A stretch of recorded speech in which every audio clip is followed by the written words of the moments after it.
जय भोले की बच्चा। तो फटाफट से शुरू करने वाले हैं यार अपने क्विक से इलेक्ट्रिसिटी की रिवीजन को बिना किसी देरी किए शुरू करते हैं। आइए बताइए, मेरे पास हैंड रिटन नोट्स हैं। तो देखिए इलेक्ट्रिसिटी क्या होता है। इलेक्ट्रॉन्स की सिटी को इलेक्ट्रिसिटी कहते हैं। फ्रिज, एसी, कूलर, टीवी सब कुछ किससे चलता है? बिजली की मदद से। और बिजली वाले हमसे पैसा भी लेते हैं किसका? बिजली का। तो यार बिजली को समझने के लिए सबसे पहले समझना पड़ेगा चार्ज क्या होता है। तो it is the property of matter due to which it attract और रेपेल अनदर ऑब्जेक्ट। मतलब ये मैटर की वो प्रॉपर्टी होती है जिससे वो किसी और ऑब्जेक्ट को क्या करेगा? अट्रैक्ट करेगा या उसे दूर भगाएगा। जैसे आपने स्केल और पेपर के पीसेस वाले एक्सपेरिमेंट तो करके देखा होगा। तो उसमें क्या होता है भाई, स्केल पे भी चार्ज आ जाता है, पेपर के पीसेस भी चार्ज होते हैं, तो वो दोनों आपस में अट्रैक्शन करते हैं।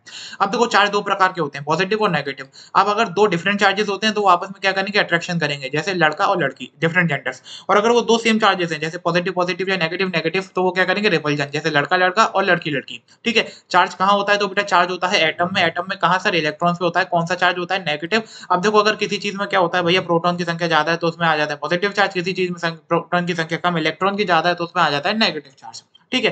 अब देखो भैया, चार्ज क्या है? एक क्वांटिटी है, तो उसकी भाई कोई यूनिट भी होती है, वो क्या है? कूलम। और इसको बेटा रिप्रेजेंट करते हैं क्यू से। ठीक है। अब भाई एक इलेक्ट्रॉन पर कितना चार्ज होता है? तो वो होता है बेटा ये 1 × 6 × 10⁻⁷ कूलम। यहाँ पे आपको अपनी चैप्टर का पहला फॉर्मूला मिलता है क्या? क्यू बराबर एन ई। क्यू है चार्ज, एन है नंबर ऑफ इलेक्ट्रॉन्स और ई है 1 इलेक्ट्रॉन पर चार्ज। एक कूलम में आते हैं 6.25 × 10⁻18 इलेक्ट्रॉन्स। ठीक है। अब कंडक्टर इंसुलेटर तुम जानते हो, जो अपना ऑब्जेक्ट्स इलेक्ट्रिसिटी कंडक्ट कर सकते हैं उन्हें कहते हैं कंडक्टर, और जो नहीं कर सकते हैं उन्हें कहते हैं हम इंसुलेटर। ठीक है। कंडक्टर में भी क्या इलेक्ट्रिसिटी कंडक्ट करते हैं? मेनली वो होते हैं फ्री इलेक्ट्रॉन। इलेक्ट्रॉन पर भी क्या? इलेक्ट्रॉन पर जो नेगेटिव चार्ज है वो।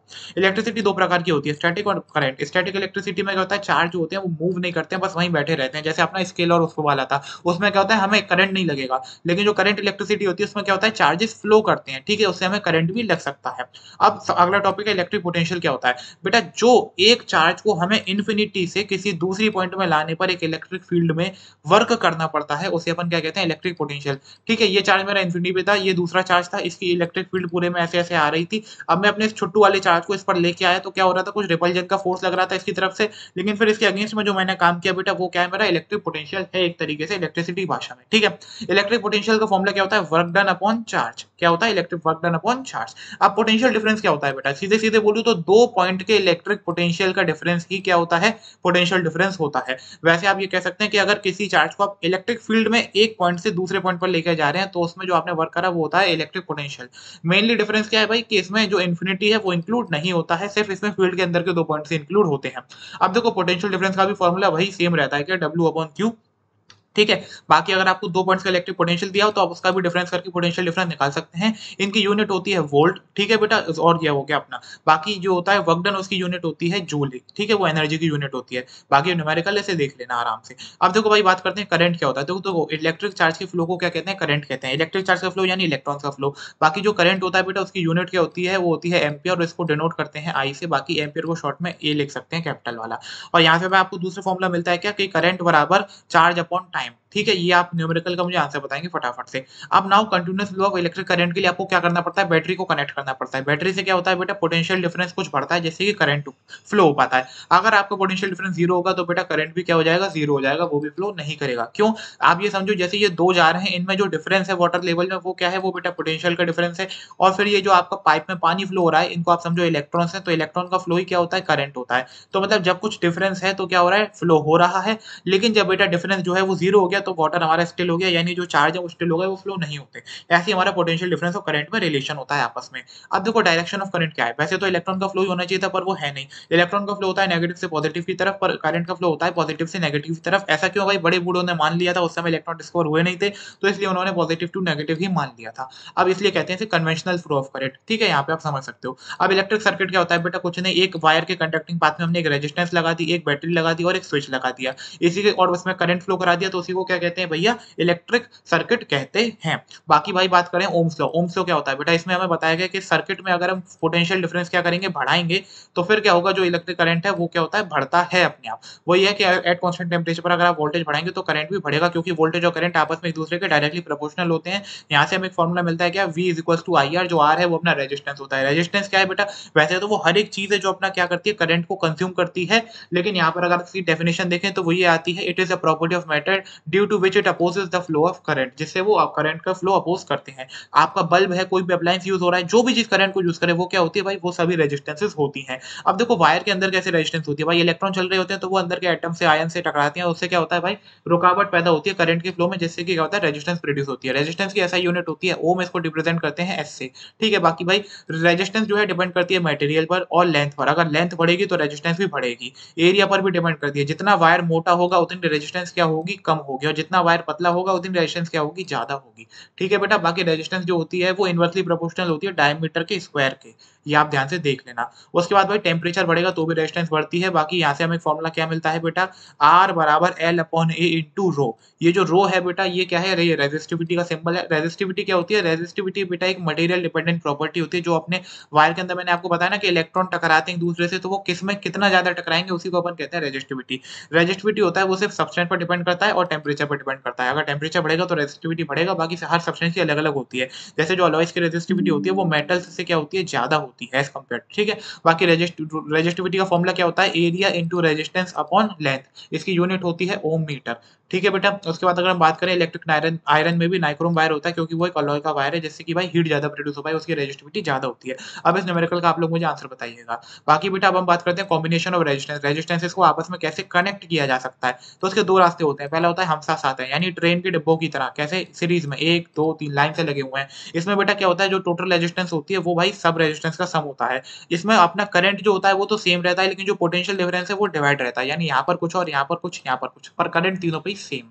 ठीक है, उसके बाद भाई अगर फॉर्मूला देखें टोटल रेजिस्टेंस निकालने का तो वो कुछ ऐसा आएगा।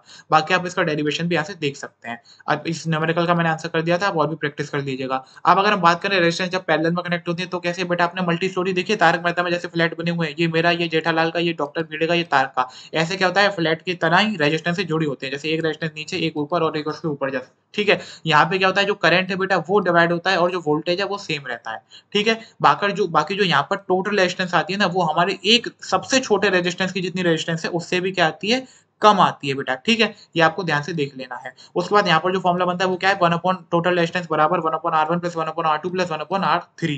ठीक है, डेरिवेशन आप यहाँ से आराम से देख सकते हैं। इसका मुझे आप आंसर बता दीजिएगा। ठीक है, अब हम बात करें अगर सीरीज वर्सेस पैरेलल में, तो वहाँ पर क्या होता है भैया, घर में अगर देखा जाए तो पैरेलल अच्छा है। क्यों अच्छा है बेटा, सारे पॉइंट लिखे हैं।